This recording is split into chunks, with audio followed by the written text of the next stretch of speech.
Christine specializes in French religious history and female religiosity in the Middle Ages. She received her doctorate from Boston University and teaches at Fordham and St. John's universities here in New York City. She also gives guided tours of the Met Cloisters. That's where I met Christine 2 years ago. And hosts her own History Happy Hour, a weekly history lecture for the Bronxville Adult School, which does remote learning, and everyone can sign up if you'd like for a nominal fee. Christine's current research focuses on the lives and labors of 13th century women religious of Southern France, with specific attention to the belief held by some 13th century bishops and, surprisingly, by some historians today, that female religious were not able to administer or economically provide for their own convents. It's amazing how history repeats itself. So far, she has seen evidence of some serious economic enterprise within those convents, and hopefully we will see the results of that research in the future, if she can come back to us. But now I'd like to tell you a bit about the genesis of tonight's lecture. In March 2019, I was most fortunate to join FutureChurch's Early Women Leaders Pilgrimage to Rome with Christine Schenk and Russ Petrus. And I took an extra day to see as many images of Mary Magdalene in Rome as I possibly could, with the guidance of a art history doctoral candidate that my dear friend Diane Dragonetti and Tony Presti introduced me to. Sadly, there were no images of Mary Magdalene proclaiming resurrection in Rome that I could find. But I expected that.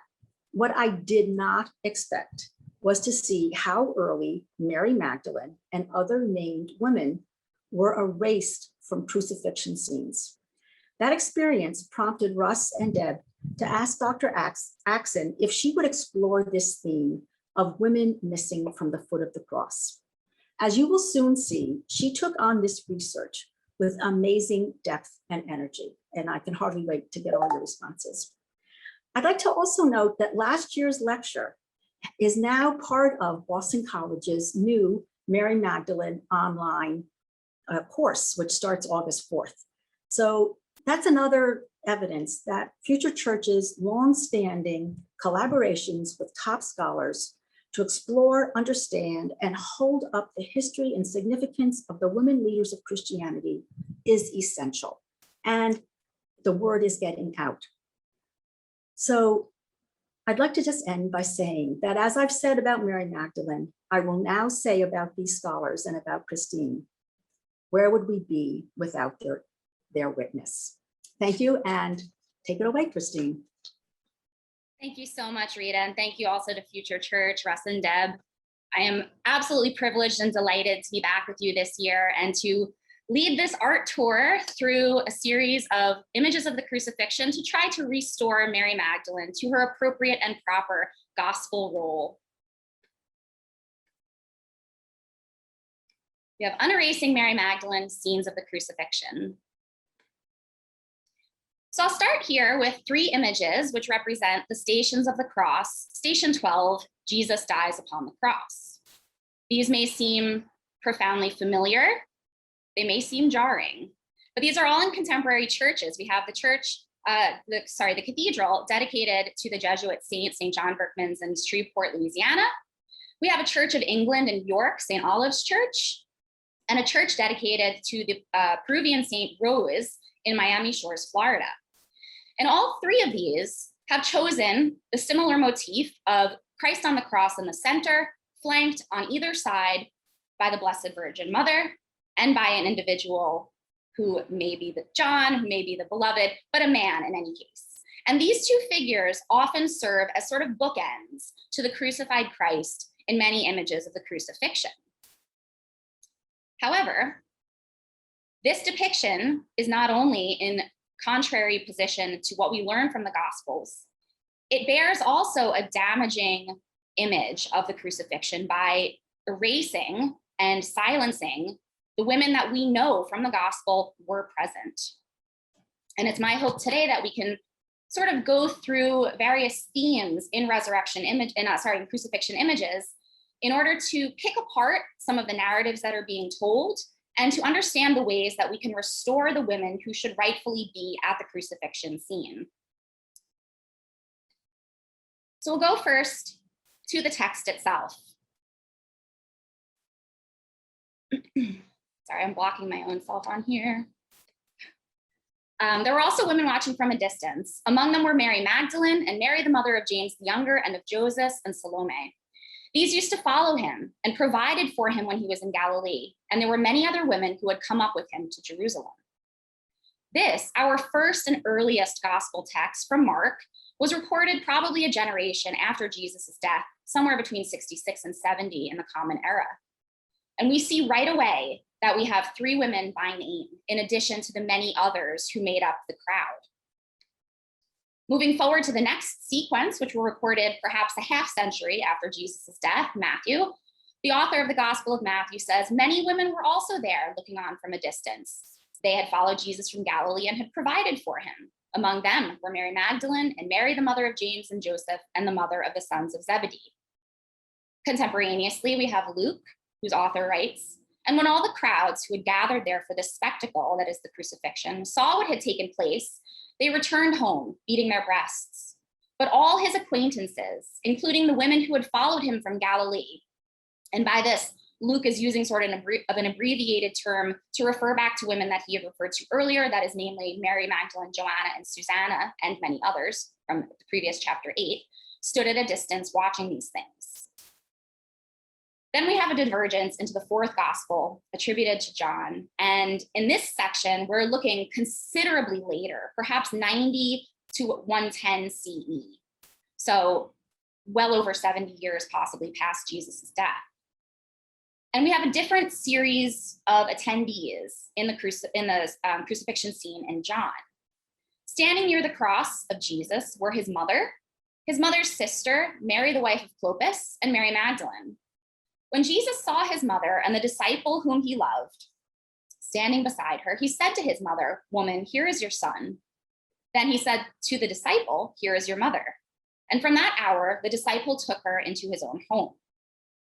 And I just want to point out that when we talk about this character, this disciple who is the most loved, the beloved, instead of referring to a male figure or to John, as we so frequently do, I'll just be calling this figure the beloved. And this is somebody who only appears in the 4th gospel, who is never named, and who, as a male or female, was not an apostle and was most probably not the author of this 4th gospel.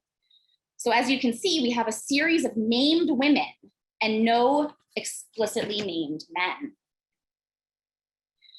In this period, and subsequently, trust me, through the Middle Ages, there is a notable lack of records about women, by women and about women. And Carla Ricci has called this an exegesis of silence. This is leaning on a series of texts that are small in number to begin with, but were written by men for a patriarchal society and are profoundly androcentric. Women are not mentioned in such texts unless they are doing something remarkable. Even less frequently are they named.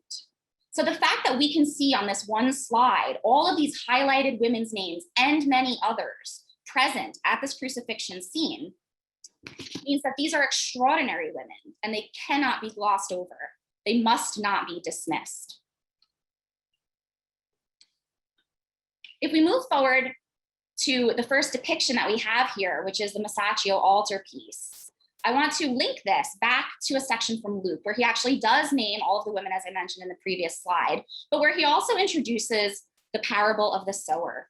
And this is the parable of a man who scatters seed on all kinds of terrain. And when Jesus explains to his followers what this parable means, he likens the seed to the word of God.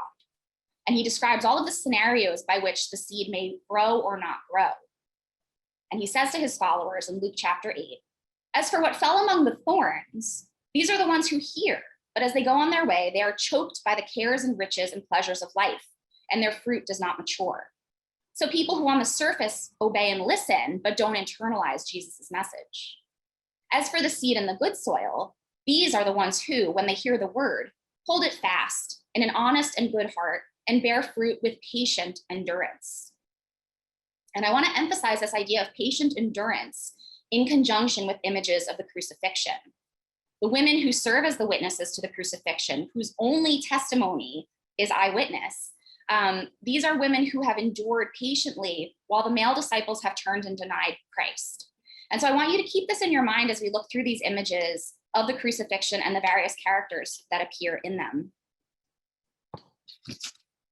To go back to Carla Ricci's book, Mary Magdalene and Many Others, she justifies her focus on restoring these women to the narrative here. The women, the only ones of his, that is Christ's followers, to be present at the foot of the cross, were chosen to be the first and privileged witnesses to the ultimate reality of the resurrection. Luke, in his prologue, makes a vital reference to the value of witness. The sources of the information he has are those who, from the beginning, were eyewitnesses and servants of the word, so that you may know the truth of the things you have been taught.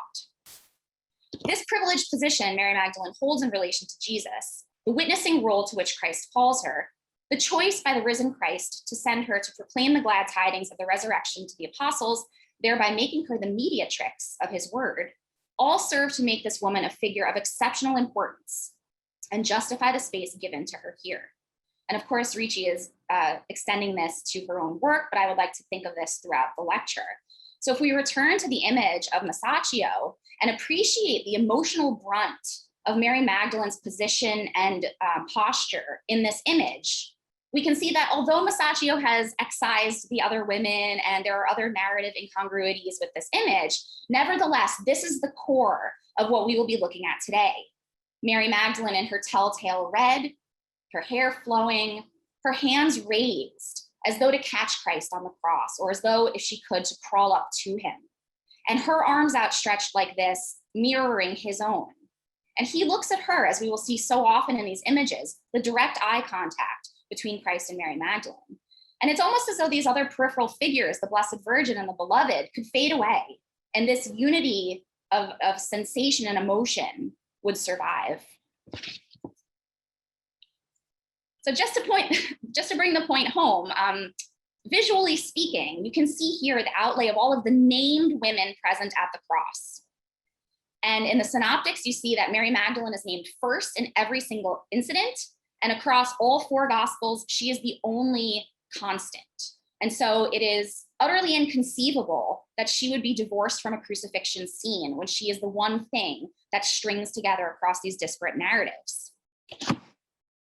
There's no explicit male. As I said, the Beloved can be a variety of different characters, debate to your leisure. But what is most important is that these women must be present in any image, because these are fundamental to this long-standing witness from the beginning, from Galilee, traveling with Jesus all the way to the end, staying there, watching, being the herald to the resurrection, and then returning home. So where does Mary Magdalene go? Why does she vanish from this scene that she is essentially one of the cruxes of? What do we do with an image like this, where there is no Magdalene, where there are no other women besides the Virgin? At base, we can't tell if this is the choice of the artist or of the commissioner or of both. But nevertheless, there is an obvious agenda here. This cannot be explained away by uncertainty as to whether Mary Magdalene and other women were present. We know this from the Gospels. It is the only thing we know from this scene. And so what you're seeing with your own eyes is the erasure of female leadership and the erasure of female authority. And this has lasting repercussions to today, which is why this issue is so important to unpack and to expose and to bring awareness to. An interesting point, and you'll see this through the lecture, is that we can't really track broad sweeps or arcs in the art historiography. Rather, some artists choose one thing versus another. Some artists choose actually both to include and to erase Mary Magdalene and the other women. And it leads to many perplexing questions, which I'm sure could reel off into other lectures. And I'm very interested to hear your thoughts at the end. But what it boils down to is a choice. So what you see here is a small ivory box. And this is the first of the personal items that I'll show you that reveal the erasure of Mary Magdalene and the other women. We know from the chart that there should be minimum 3 women present at the crucifixion, including Mary Magdalene. This box is carved out of ivory in the late Roman period. And as a casket, it's a personal object, but that also means it's quite small. This is only about 3 inches high. So can we say that the carver or that the commissioner excluded Mary Magdalene and the other women for lack of space? I would argue no, because there's a convention that we'll see time and again where if you wanted to pick more people, but there's no space for their bodies, medieval artists would just draw little tops of heads, crowns behind, and you would understand a group of people or a multitude. But here we have quite an interesting version of the story. We have Christ on the cross looking very, very stoic, looking very unhuman in a way, labeled with the titulus Rex Judaeorum, King of the Jews. On the right-hand side of the image, we have Longinus, whose spear is long gone, but who would have been piercing Christ in the side. And on the left, we have the Virgin Mother and the Beloved. Far left, we have Judas, who hanged himself for betraying Christ. And at his feet, we can actually see the 30 pieces of silver, which was his price. So does this absence of these other women tell us that this is a different version of the story? Why would a person want this box? Is this a warning for somebody to stay true and fast to Christ and not betray like Judas? Is this some sort of narrative of betrayal that trumps the story of the women witnessing? There are no answers, but it's fascinating to think about the person who owned this, seeing only this version of the crucifixion scene. We also see erasure in other personal objects, including manuscripts. And this is a very famous illuminated manuscript known as the Melisande Psalter. This was commissioned most likely by the husband of Queen Melisande of Jerusalem, one of the Crusader queens in the 12th century, in the Holy Land. And right away, you can see that there are just a scattering of figures here. And remember, this is for a female patron. On the left, we have the crucifixion, and we can see Joseph of Arimathea and the centurions, and again, the Blessed Virgin and the Beloved. But if you look very closely, we haven't quite erased the other figures. They're obscured by the Virgin's halo and by this odd pediment that seems to be jutting out, covering their faces. They look to me like women because they seem veiled, but this is not exactly showing women present at the crucifixion, right? It's sort of paying lip service almost to them. They're almost obscured, they're almost erased. And then on the right in the deposition, they are fully erased. We have only the Virgin and the Beloved.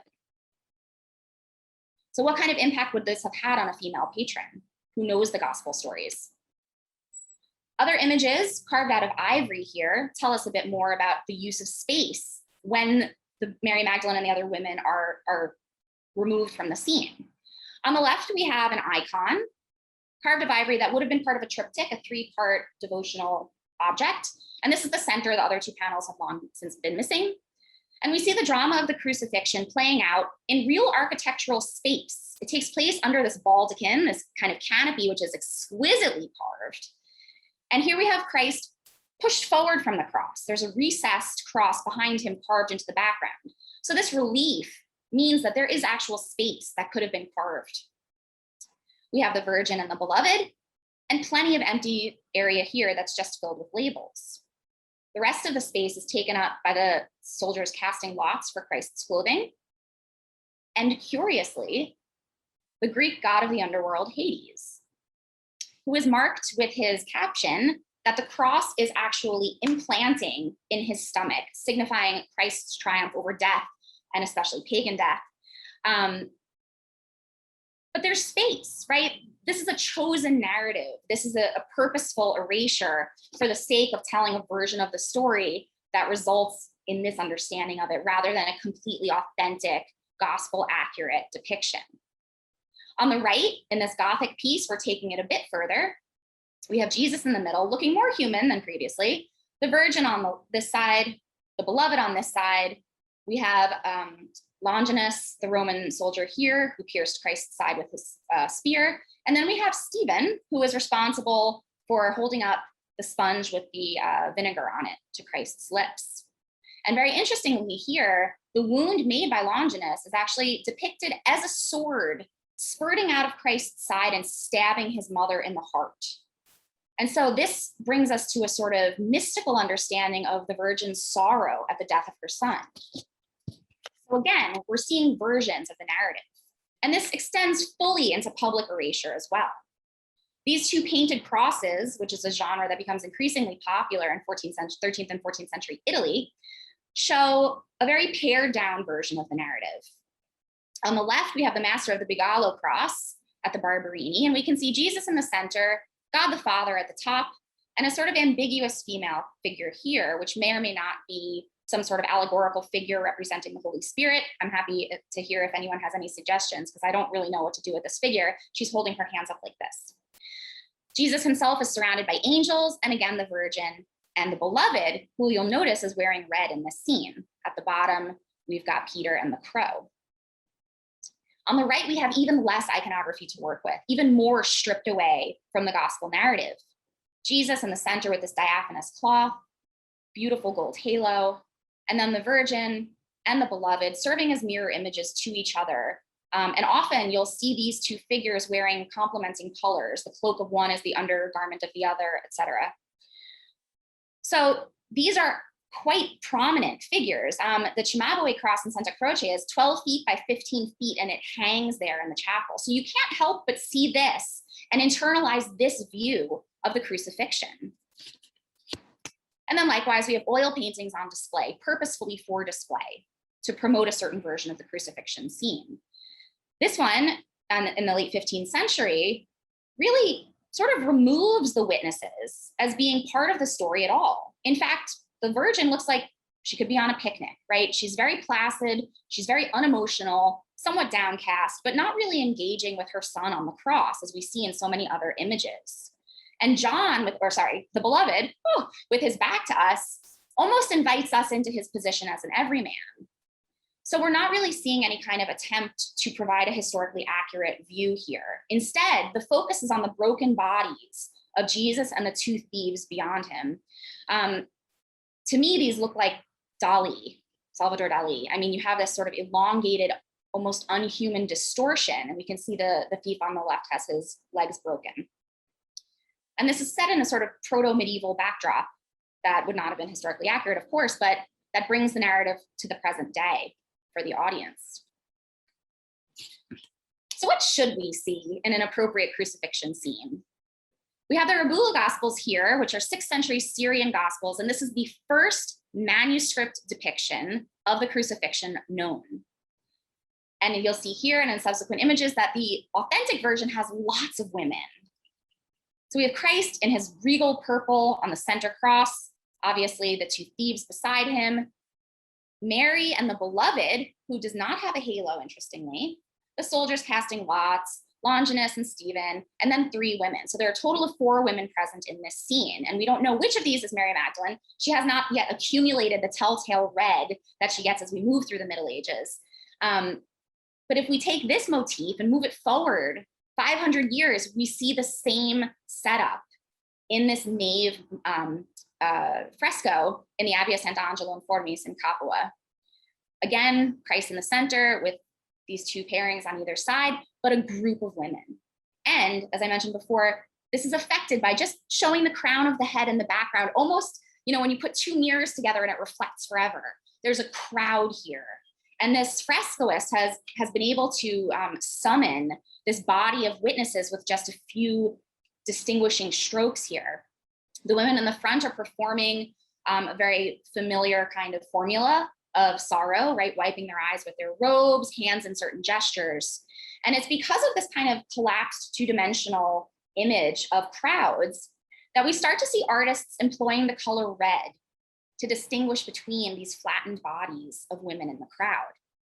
And so in the beginning, Mary Magdalene is one of this crowd, but over the course of the Middle Ages, she's sort of pulled out and given her proper attributes so that she can be recognized as separate from this crowd of other people. So by the time we get to the High Middle Ages, and the images are out of chronological order, but they're in order in terms of the narrative. So we have first the crucifixion and then the deposition, and St. Albans Psalter does not have an actual crucifixion scene, which is fascinating.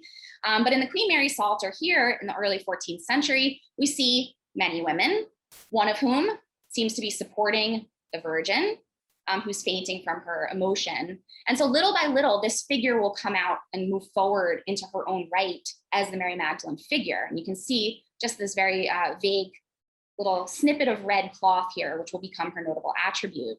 And again, the same elements, a contemporary soldier. I love that when they use the mail to show a Roman soldier. And then here in the St. Albans Psalter, which was actually commissioned for St. Christina Marquiot, who was an anchoress. And in this image, we actually see Mary Magdalene as the only other woman. And interestingly, she appears 4 times in this gospel book and is always wearing the same outfit, so she's readily recognizable. As Joseph of Arimathea is bringing Christ's body off the cross, we can see the Virgin and the beloved both kissing his hand. But Mary now is present in her own. Moving forward towards the Renaissance, we can see the same configuration of Mary as one of many, but increasingly separated, but an increased emotionality as well. We see the gnashing of teeth and the wailing and the pulling of hair in these works as we move forward in time. On the left, we have a really unique crusader icon of the crucifixion. And we know that this is a crusader icon because it shows the Western, not the Eastern version of Mary Magdalene, which in the West conflates her with Mary of Bethany and Luke's sinner in chapter 7, the penitent who was accused of a sexual sin, came to Simon the Pharisee's house, wept on Jesus's feet and dried them with her hair. Mary of Bethany, of course, is best known for having sat at Jesus's feet when her sister Martha criticized her for not helping arrange the get-together. So here we have Mary Magdalene, clearly a Western version because she is shown with her hair out, and she is shown with a deep V in her dress to suggest this association with Luke's penitent sinner. And nevertheless, she's holding her arms up in some sort of exclamatory or proclamatory gesture, which is quite interesting. And again, we start to see the motion of the mother taking over, and she becomes increasingly unable to hold herself up in the sight of Jesus on the cross. In the center image, we can see the beloved actually trying to help support the Virgin. Here, they're just on this side. Mary Magdalene in her red with her hair out. And then here, almost as though she fainted, the Virgin goes down on the floor, the beloved is watching, and Mary Magdalene in her red, incredibly foreshortened, seems like she's leaping forward to support the Blessed Virgin. And through the medieval and later medieval early Renaissance pieces that we just saw, you can really get a sense of the artists kind of superimposing their own imagination on a scene, interweaving things from their own contemporary day to elaborate on and embroider on what is fundamentally a laconic account in the Gospels, a collapsed account, if you will. And they flesh it out almost into a full-blown story. There are many characters in the background worthy of investigation. So how did Mary Magdalene wind up at the foot of the cross?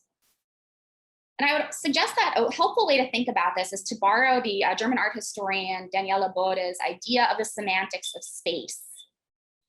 This theory argues that space as a communicator can hold value into which artists can put characters, right? Put figures into a space that is already loaded. As such, the figure in that space takes on the meaning of that space. So it's almost like working backwards. The scene around the cross already has meaning. Who we put there decides which version of the narrative we're telling.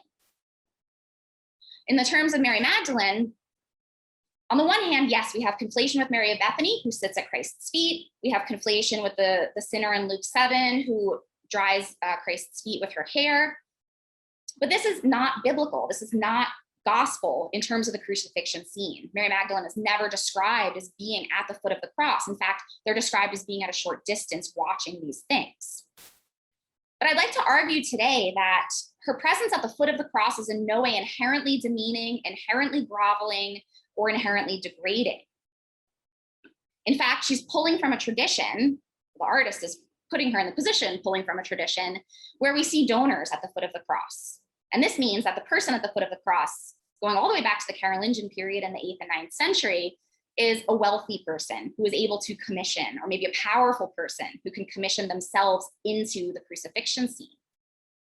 So we have this, then we have this coupled with the idea of the proskinesis, or the prostrating at the foot of something, which is debasing, but since it's the cross, it's exalting. Then we have the addition of the adoration of the stigmata, which brings new value to this space, right down here, right close to Christ's pierced feet. And then Mary Magdalene sort of subsumes this role and embodies it and inhabits it as a witness to the drama of the Passion. This is the first known image of Mary Magdalene specifically at the foot of the cross, and this dates till 1270. That's quite late for this kind of iconography. And she's very close, very intimate, right? She's right at Jesus's feet, almost as though she's laying her cheek on his foot, on his wound, and her hand under the suppidium is actually catching his blood. There's a tactileness and a closeness to this image. And Jesus, as we've seen before, is looking down at her. He's not making eye contact with his mother or with the beloved.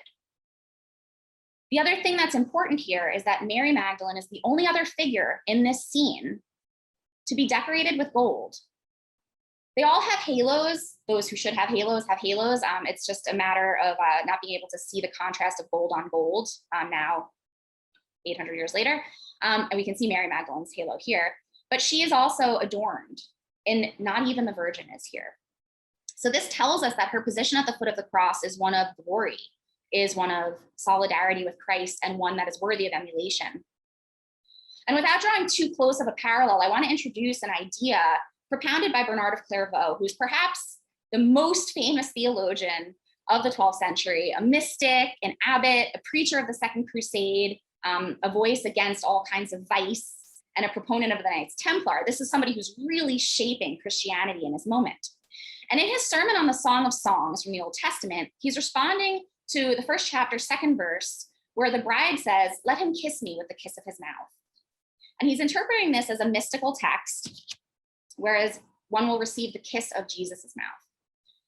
And he describes 3 stages of the soul's progress under the figure of the 3 kisses. These kisses were given to the feet, the hand, and the mouth in that order, so progressing from foot to hand to mouth. The first is the sign of a genuine conversion of life, that is, the kiss of the foot. The second is accorded to those making progress, the hand. The third is the experience of only a few of the more perfect, the mouth. When God grants us the grace of a sweet familiarity with him, we lift our heads from the dust with greater confidence. A truly humble desire to confess casts us down before him as if at his feet. A burning devotion to God discovers renewal and refreshment in him as at the touch of his hand. A joyous contemplation finds rest in him in the rapture that is the kiss of his mouth.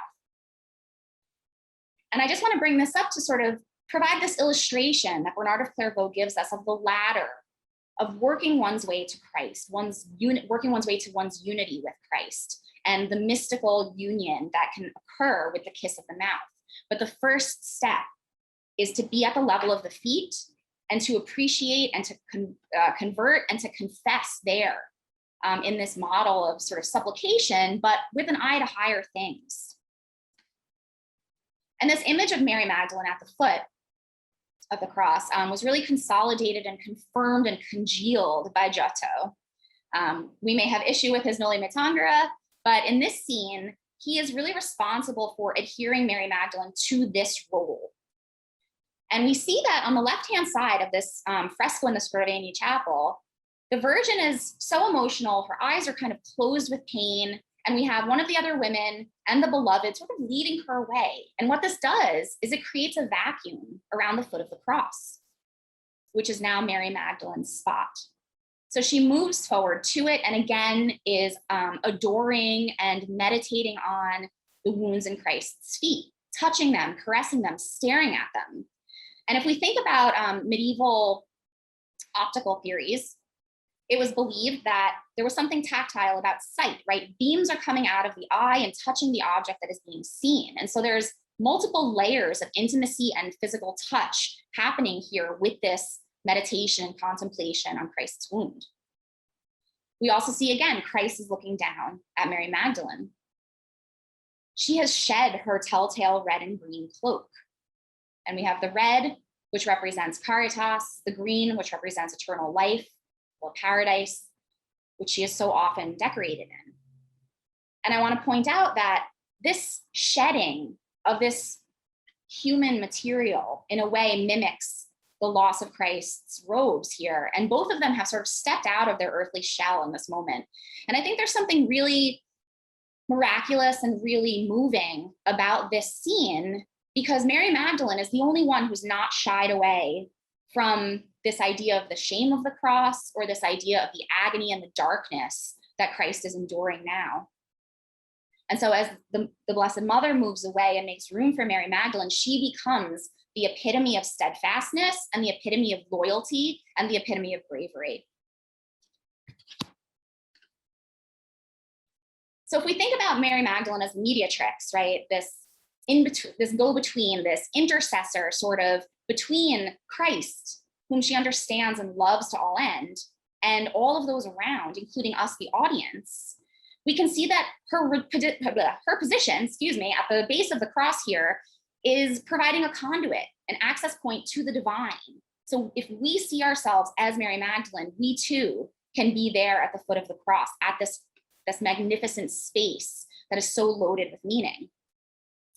And I would argue from a historical standpoint that this interest is coming out of 13th century anxieties about lay people who feel that they are being kept too far from intimate relationships with Jesus. And so at this moment, we're seeing huge trends towards the cult of the Virgin Mary, which in turn emphasizes Jesus's humanity. There is tremendous focus on Jesus as a broken body on the cross, fully human as well as fully divine.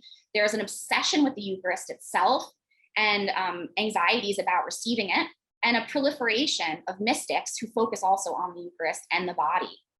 So in focusing on the wounds on Christ's feet, there's a sort of harnessing of all of these energies to bring us back to this point. And the Franciscans and the Dominicans, who are mendicant orders coming out of the first quarter of the 13th century, sanctioned by the Pope, and used as inquisitors, used as traveling proselytizers and preachers, trying to help the church where the institutional church cannot reach, to save everybody, to help everybody.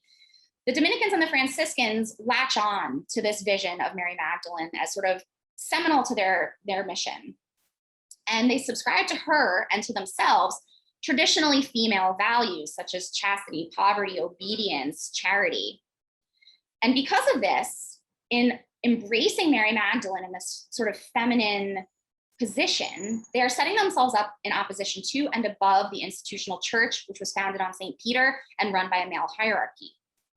And the only way to kind of get close to Christ through this in this crucifixion scene is by making Mary Magdalene's presence at the crucifixion absolutely key to the narrative. She was there, and if we put ourselves where she is, we too can be there. And we see this in literature of the period. So we have St. Bonaventure in his very lyrical Tree of Life here, pleading to God, grant to me, who did not merit to be present at these events in the body. Namely, Bonaventure couldn't be there in the first century at the foot of the cross alongside these witnesses. But grant to me that I may ponder them faithfully in my mind and experience toward you that feeling of compassion which your innocent mother and the penitent Magdalene experienced at the very hour of your passion. So Bonaventure here is reinforcing this idea that these women were present, that they were the only ones who were able to experience, and it is only through them that subsequent generations of the faithful can also experience the passion. So Cimabue has created this fresco in the upper church of San Francesco in Assisi, and interestingly, he has put or painted St. Francis himself at the foot of the cross. It's a little bit hard to see because it's somewhat washed out, being as old as it is. And we can see this very dynamic scene with crowds upon crowds of witnesses, angels flying all over the place in the sky, and St. Francis with his visible stigmata crouched at the foot of the cross. So we can see that the Franciscans and Dominicans are really resonating with this idea of Mary Magdalene's role there. So much so that they begin to participate in what we can actually call not an imitatio Christi, imitation of Christ, but an imitatio Magdalenae, an imitation of Magdalene. And in this verse, which was prepared for Good Friday in the late 13th century, Jacopone da Todi, a Franciscan, writes, as though he were Magdalene in her voice, and I, sad Magdalene, threw myself at his feet where I made a great gain, where I purged my sins. Nail me to his feet and never let me rise again. It's a profoundly evocative sentiment to be glued there forever at that moment of suffering and steadfastness. And on the left here, in the chapel dedicated to Mary Magdalene in Assisi, we can actually see the Bishop of Assisi, who's a Franciscan, putting himself as though he were in the position of Mary Magdalene in the position to Christ, basically venerating Mary Magdalene in that same parallel relationship. So such as their devotion to her as the one who touched Christ's feet when wounded, or who was there the whole time without hesitation and without second thoughts.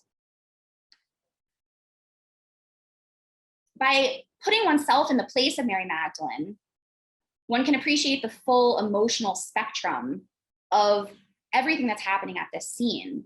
And as we move forward in time into the 15th and 16th century, we increasingly see these hyper-emotional images of Mary Magdalene. On the left here, we have a deposition, and we can see Mary Magdalene's eyes are red rimmed. And in this scene, she's actually reaching out her hands to receive Christ's body as he's being removed from the cross.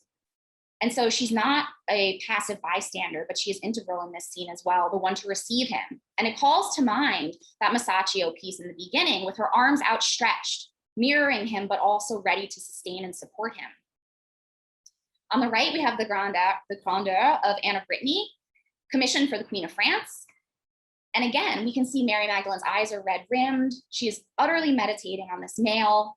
And it would be so easy for the Queen of France to, with very little adjustment, slide herself into the position of Mary Magdalene and to feel the feelings that Mary Magdalene is feeling here.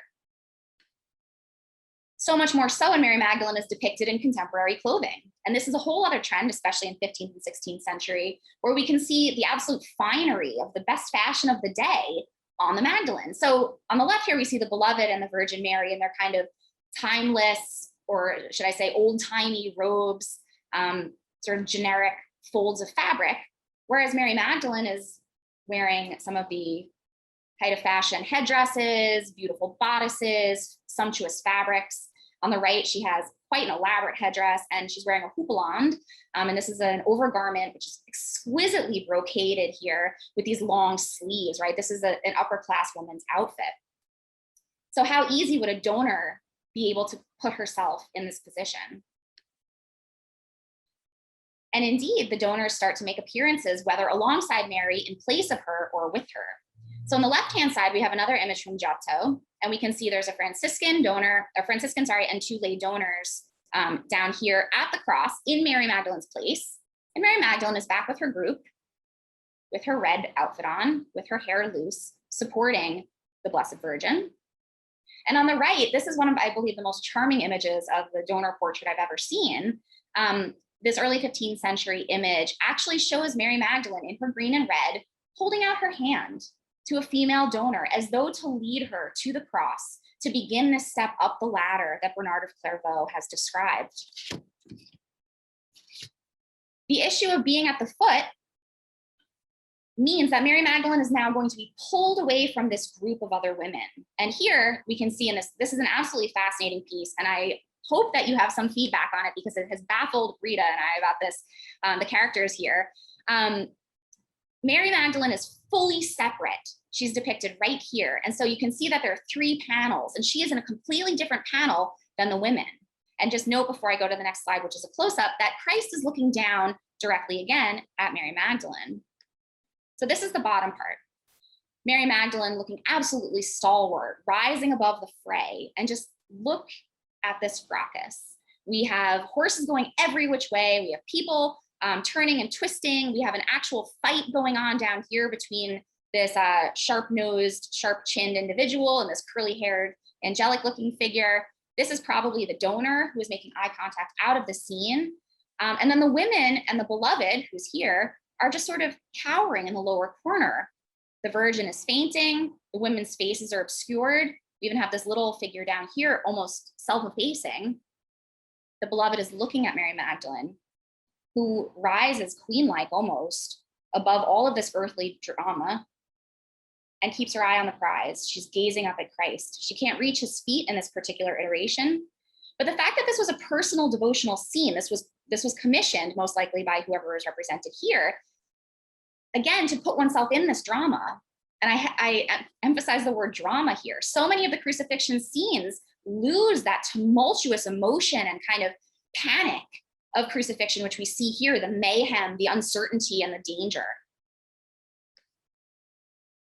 Alone at the cross becomes another of the types of crucifixion scenes that we see, Mary Magdalene being the sole person who has stood by Christ.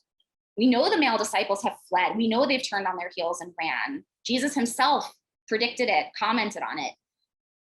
And in this scene, we have what is a pretty common method of continuous narration. So we can see simultaneous events in the image that happen in sequence in time. So back here, we have the deposition. We can see Jesus's body right here being removed. Here, we have the body being brought for shrouding.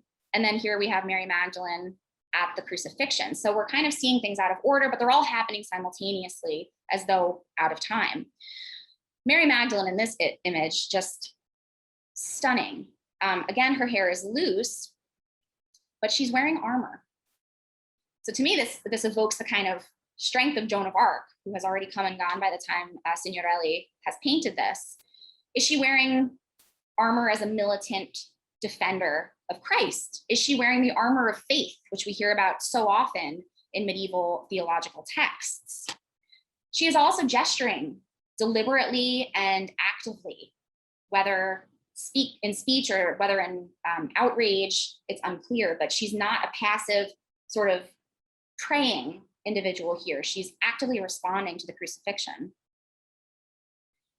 At the bottom here, we see a skull, and it's a little hard to see, but there's actually a little green coming out of it. And this is a snake. And the snake coming out of the skull is a typical image for sin, for death, for the devil, as a memento mori, a reminder that you too will die. And this skull represents Adam's skull, which was believed to be at Golgotha. But to me, the way the snake is painted also evokes one of the miracles attributed to the relics of Mary Magdalene when they were re-uncovered in 1279 by Charles II of Anjou in Provence in southern France. And it was said that when they opened the relics, the reliquary that the relics were in the Church of Saint-Maximin, that there was a green shoot sprouting off of Mary Magdalene's tongue.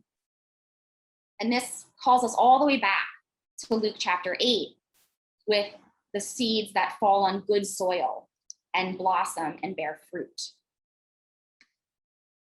From here, we move to increasingly meditative scenes of the Magdalene alone at the foot of the cross.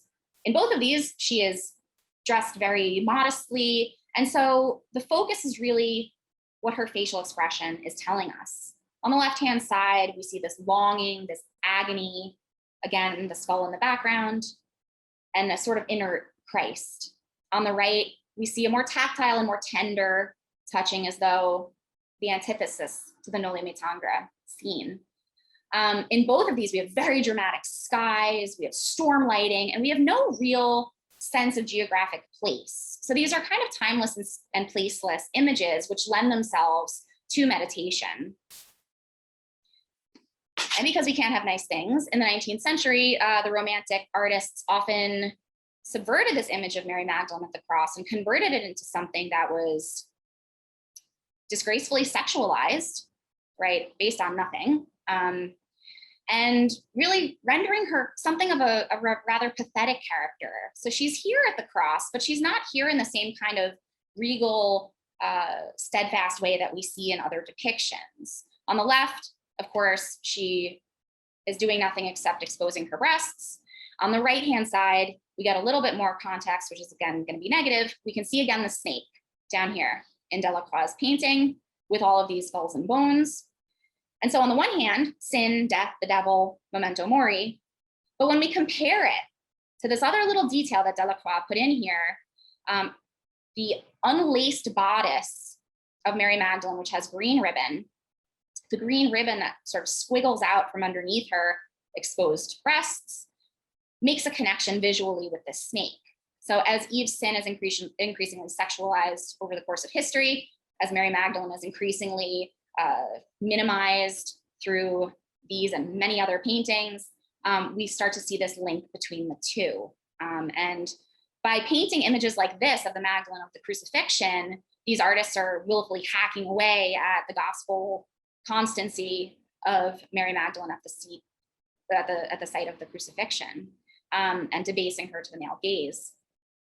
And in my opinion, an incredibly unnecessary voyeuristic scene.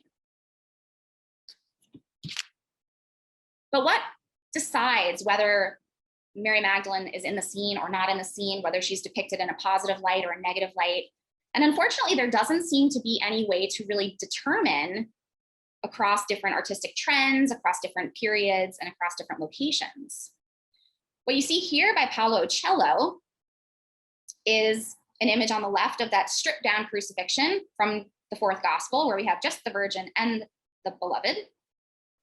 And we have a little angel catching Christ's blood here as a reference to the Eucharist. Nevertheless, the same artist sometime later created this triptych, so the three pieces together, where on the two outside panels, we have scenes of the Annunciation. We've got Gabriel and the Virgin here. We've got Elizabeth here, Anne and the Virgin here with baby Jesus. And in the center, a more or less appropriate crucifixion scene, right? We've got little angels flying. We've got the Virgin Mary in the same outfit, right? And we've got the Beloved in red. And we've got Mary Magdalene as well, with her tresses unloosed, golden tumbling down her back, and in this scarlet color. So can we come up with a reason why Uccello did that one versus this one? And I think the answer is this little figure right down here.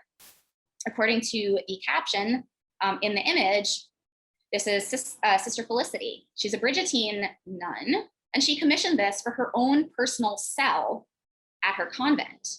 This is her chosen view of the crucifixion. And she's put herself in, as we've seen before, donors are wont to do, but she's also put the Magdalene in.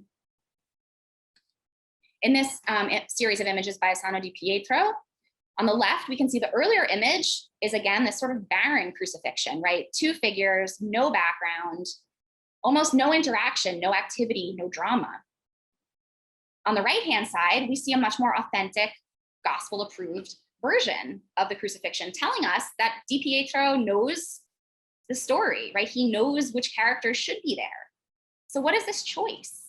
And again, we have Mary Magdalene in red, several women, and the Beloved here. So how do we justify the dismissal of the #1 most important text for Christians in the medieval and early modern periods? How can we explain this erasure? It's not like snapping a photograph. These artists and these patrons are choosing the version of the story that they want to see. It's not an accident that Mary Magdalene and the other women are excluded from these scenes. And this scene, which then pairs to the resurrection, is the crux of Christianity, right? This is the hinge upon which all of the doctrine and all of the liturgy and all of the devotion bends. This is the most important scene. So at best, what we're witnessing is a misogynist dismissal of these women, and at worst, a purposeful sabotage of their authority and power in the story. And this has cast beyond a long shadow, right, to our very present day with deleterious repercussions for female leadership and ministry, ideas of female self-worth, and indeed, trust in the way the Gospels are being taught to you. So this is not unsolicited feminist revisionist history here. We can go back to the 6th century and listen to Gregory, who is the patriarch of Antioch, in his sermon on the bearers of ointment, the 3 women who come to the tomb, find it empty, and ask the angel, "Where is Jesus?" And the angel says to these 3 women, "You seek him who through you has withstood the shame of the cross. You seek him who seeks those who seek him." And this idea of the shame of the cross highlights that patient endurance that we heard about earlier. Suddenly, the Lord stood there and gave their souls wings by saying to them, "Rejoice, the condemned Eve is justified. Go, tell my disciples, see that I bear not hate, but loving kindness. I call them brothers who left me at the moment of the crucifixion. I know how to be generous when I am violated. I know how to bear it when I am treated ungratefully. Tell my disciples the mysteries that you have seen.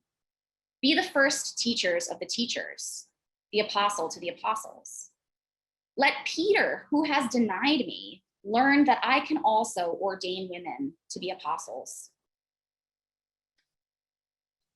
So just to return to the Veneziano and the Masaccio pieces here, although they're not perfect in terms of authenticity with regards to the Gospels, maybe they're incomplete, maybe they're overpopulated with characters that we think maybe shouldn't be there. But nevertheless, to me, these two really evoke the significance of Mary Magdalene at the crucifixion. We see her exquisite compassion We see her as an exemplar of constancy and loyalty and bravery, right? It is dangerous to be present here and to stay here at the side of this crucified man. And we can also see her in these scenes as a mediatrix, as somebody who is serving as this conduit between the audience of these paintings, the audience of the narrative, and Christ himself, who knows how to access him, who knows how to approach him, and invites us to join her. So in closing, I would like to extend a call to action, or at the very least, a call to awareness. I ask you to interrogate the crucifixion scenes that you encounter, to know that when they look like this, they are invented, and that they are not in accordance with the gospel, and they are doing damage by hiding and erasing and undoing the presence of named women in the gospels, across gospels, one in time when women are not named, barely even mentioned. To recognize the damage that this does not only to women in the church, but also to our trust in the representation of scripture and the way that scripture is wielded to reinforce certain doctrine. And to think, what can we do about it? What will we do? Thank you very much.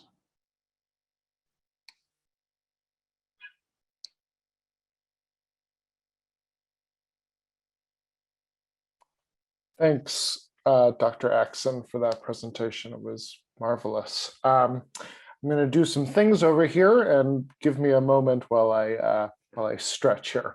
So what we're going to do now is open things up to some questions, maybe about 10 minutes of question and answer. So if you know how to use the raise your hand button that's in your reactions, you can indicate your desire to ask a question that way, or you can do so also by unmuting yourself. I do see that Erin has a question, so I'm going to go ahead and throw things over to you, Erin. Thanks. Not so much a question, but an observation. This was, of course, a wonderful presentation, so thank you definitely for that. But I wouldn't even call this feminist revision history, because the history is there. A correction is just trying to be made. So when one can go, well, when people can go all the way back to where you're going like circa 550 or circa 300 and see what some of the church fathers have said, the history is there. So I don't understand. I mean, on some point I do, but I'm playing devil's advocate. It just doesn't make sense. We're not revising history. We're trying to make known history in its correct form. That was exactly, sorry, go ahead. No, go ahead. I mean, it just makes, because I'm listening to this and I'm looking at the paintings and it's art that's already there. So when you show the split of when an artist started depicting Mary Magdalene in a very scandalous way, you can see where a lot of people said, okay, we're just going to take this and run with it. But when you go back to something like St. Gregory, who did you say, Gregory of Antioch? Yeah. I mean, that's so far back there. And even talking about the Dominicans and the Franciscans, it's like people chose to turn a blind eye to what was already there. So I couldn't even, if somebody were to say to me, oh, that's feminist revisionist history, I'm going to be like, no, it's already there. I think you misunderstood me. I said it facetiously where I said, this is not feminist revisionist history. We go back to the 6th century and we hear from this male cleric who is upholding the same things that we're trying to argue today. In no way am I saying that this is revisionist history. That was intended to be like, pache anybody who's arguing with me as trying to be, as trying to make a point that doesn't exist. Actually, it's existed this whole time. That was right. I do agree with you, but my point was there would be some people who would consider it that way. And right. I'm just observing what is there, and it's history that's already there that's been covered up. Right, we're in exact agreement. Yes. I suspect, yeah. I'm sorry if it came out in a confusing fashion, but we're in exact agreement, and that's what I intended with that sentence. Yeah, so I think this was awesome. Thank you very much. raising the banner, go Mary Magdalene. Thanks, Thank you. Erin. Thank you. I see Beth, you have a question.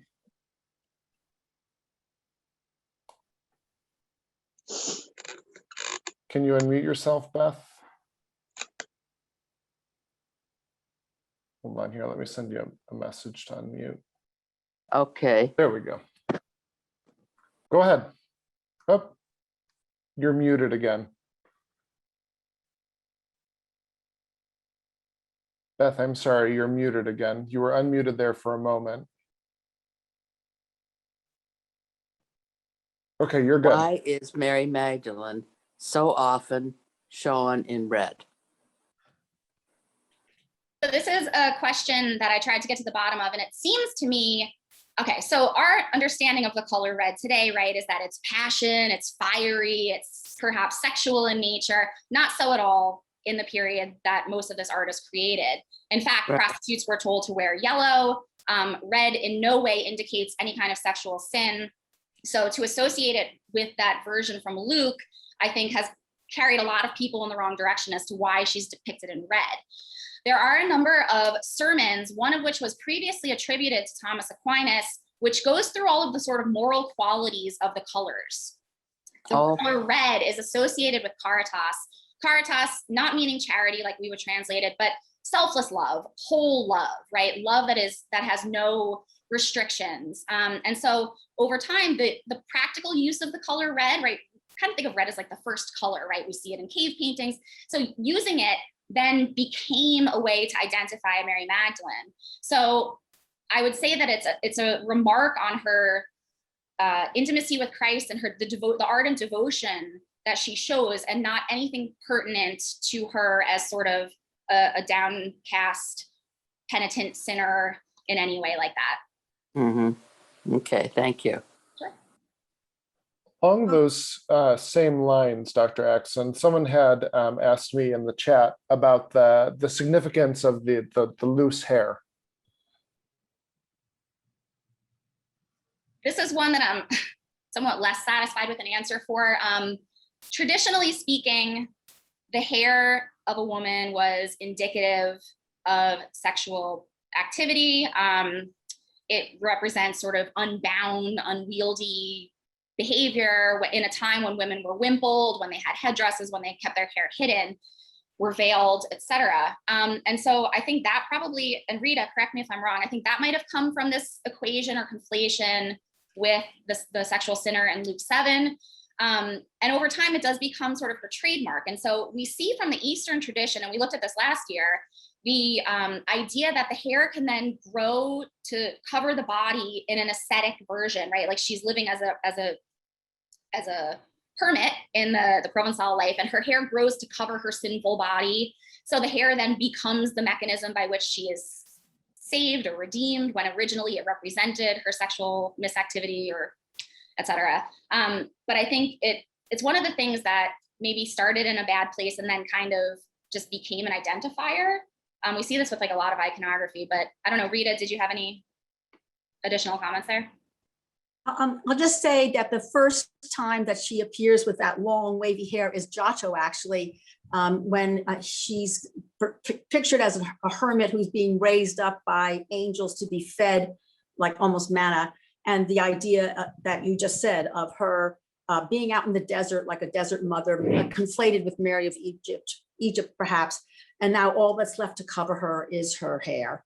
And then later, during the later Renaissance, especially way late after the Council of Trent, there is actually a book written by a priest about how artists can artfully arrange her hair so they're not really painting a nude, because nudes were not supposed to be allowed anymore. But the cardinals made exceptions for Mary Magdalene. That's a whole other story, maybe another art tour. But yeah, but Giotto started it actually. Thanks, We've Rita. seen him be a trendsetter already with the scene of Mary Magdalene at the foot, and then that kind of becomes the convention. So he's got a lot of clout in this depiction for sure. Caroline, I see you have your hand raised. Thank you, and thank you, Professor Archer. This is superb. I'm just wondering, with the recent excavations that have gone on in Magdala, I was thinking of that, and then I made that connection with the one picture, and I can't remember the time period or who the artist was, where Mary Magdalene is, or Mary of Magdala is portrayed as being in contemporary dress, but also kind of classically dressed. And I'm wondering, you know, with some of the results that have come out of the excavations in Magdala, where I understand she had a very prominent role as perhaps Minister of Finance or whatever, because she's depicted as having this little purse on her side. I'm wondering what's, you know, if you have any reflections on that, whether any new, anything new about Mary Magdalene in terms of her position within society would have come out of those excavations. I'm just wondering what your thoughts are on that. Thank you. I'm not really suited to answer that, but I don't know if Rita or Russ, if you have any ideas. So, I'm sorry, I haven't, but we could certainly check out Absolutely. that image of her with a purse from Magdala. There was, they have found a first century synagogue there. And so, you know, there definitely is image, you know, the sense that Jesus could have preached right in that synagogue, even though at that time in the first century, it wasn't called, it was given a Greek name, Tarakia, but the Hebrew name Magdala or Migdal seems to have stuck in the memory of people. But there's a whole other debate on the naming, though. I won't get into that now. But that's a good question, and I'll ask someone who has been to that location and see if they know anything more. Well, actually, Rita, even what we were talking about earlier, the idea that the women who are providing for him are providing for him financially. Right. Yes. Yes. That the Luke. If you look at on Boston College's continuing ed website at all of their Mary of Magdala lectures, Barbara Reed, the now president of Catholic Theological Union in Chicago, gave a 2017 lecture that's absolutely brilliant, focusing on Luke's gospel. And she does a detailed exposition on Luke 8:2-3. And she says that first place, the verb that says, and these women were ministering or supporting, that the verb is, she says they were diaconating. That's they were in the diakonos position of service. And that when it says they ministered out of their resources, the THEIR, the possessive plural pronoun there is feminine. It's in the feminine form. So it's female resources, not the common purse. And she then says the word, there are multiple words in Greek for resources with different, you know, shades to that meaning. And the Greek word used that's translated resources is financial resources. So from this, we can really safely conclude that Mary Magdalene, Joanna, and Susanna were women who had some independent means, though also other people say, but the many others also were contributing. So you can see this, you know, this legacy of women patrons. I mean, the only person who Paul names in a positive way as a patron is Phoebe, the deacon of Kencray. So there's a whole, and there's, I mean, Jerome could not have written his Vulgate without Paula, his patron. I mean, we could do a whole other program on female patrons and the Roman. I mean, Benedict himself said it in one of his, you know, talks from the window, that the church could not be here if it hadn't been for those early women. So, so yes, indeed, she was a patron, and many others were too. Thank you. Thanks. If I can do we have time, Dr. Axen, for one more question? Absolutely. I'm here. As long as you guys want. All right, Veronica.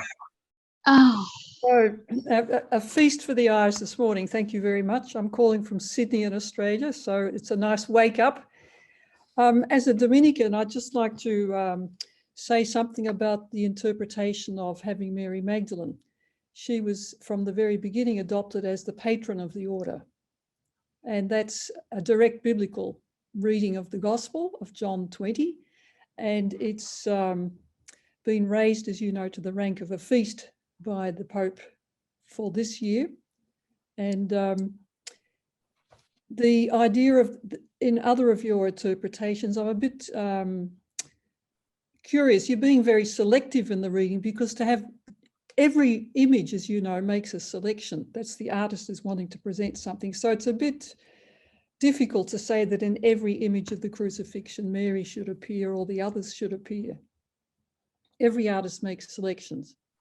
And when you look at John 20, John 19, 26, 27, the key part of that passage, the key part of that whole gospel is that Jesus turns to John and says, here is your mother, and he turns to Mary, here is your son. That's an image of the church. So it's very natural that those two figures would always be so prominently imagined and produced as the images of heart and mind in so many years down history.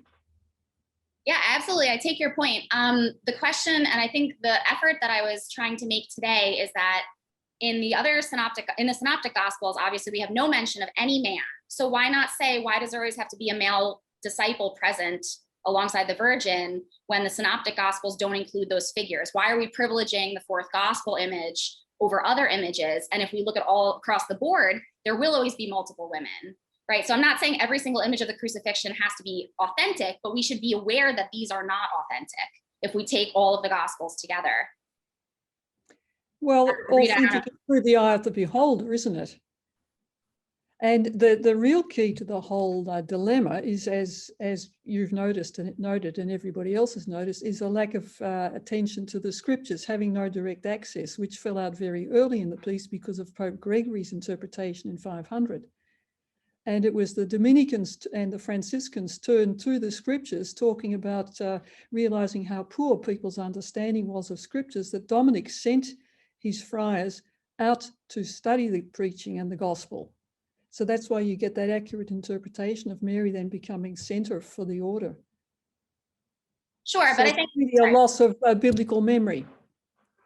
Right. I think the point is that in spite of whichever interpretation you're going with, that there are alternates which we don't see and we don't notice are absent. And so I think the purpose here was to kind of shine a spotlight on depictions that maybe we should see and don't, or maybe we should question why we do or why we don't. So I'm not saying that this is the only way that a crucifixion can be depicted. And of course, the Dominicans and Franciscans have their own agendas 13th century through now, right, about what their goal as an order is. And so certainly one will gravitate towards one version and one will gravitate towards another version, et cetera. I think for this, it was just, it took really until this lecture that me looking at a crucifixion scene, it never occurred to me to think about that until I started doing this. And so my goal here is to share that kind of eye-opening sensation that when you actually go to the texts, which are the #1 source for this, and pick them apart and compare them and try to understand with an open heart what you can understand from it, that there should be figures that are not there and they happen to be women. And I, as a feminist historian, always want to bring the women back into the picture. So I think that this is a very worthwhile agenda here to just bring awareness to the fact that when we see just Mary and just the beloved, it's not the end all be all of crucifixion imagery. Thank you. Thanks, Veronica, and thanks, Dr. Axen, for this wonderful presentation. I wish we had time for more conversation, but I do need to turn things over here to Deb for some announcements and to close us out.